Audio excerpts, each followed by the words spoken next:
Well, 14 dogs have begun training at the University of Adelaide as part of a trial to determine whether they can sniff out COVID-19.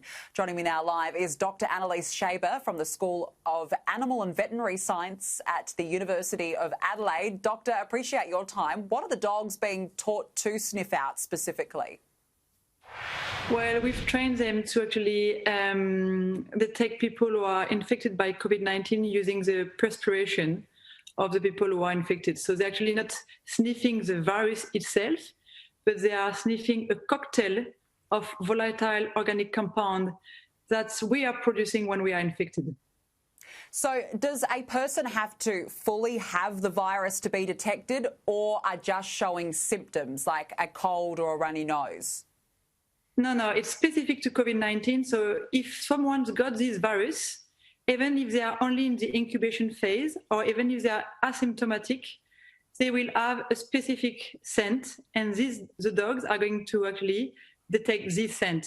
It's not going to detect if you've got a flu, or it's not going to detect if you've got a normal cold, which is another beta coronavirus. No, it's only detect if you've got this SARS-CoV-2 in your body.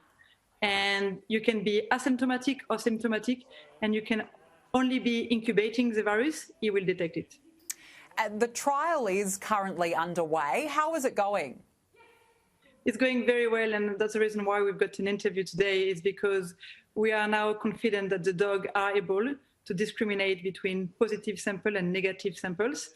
They are extremely sensitive. They're able to pick up all the positive people. That is really terrific news. When are you hoping that this might be able to be rolled out at airports, or are there still a number of hurdles to pass before we get to that stage?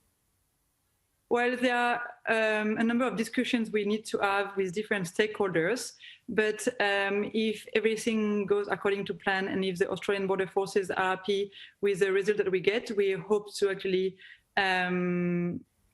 start discussing about potential deployment trial in January. That's fantastic news. We know next year a vaccine will likely be rolled out in Australia. Does the sniffer dogs provide just another line of defence for Australia against this virus? Exactly. It will be a complementary tool. So what's next, Doctor? What happens now?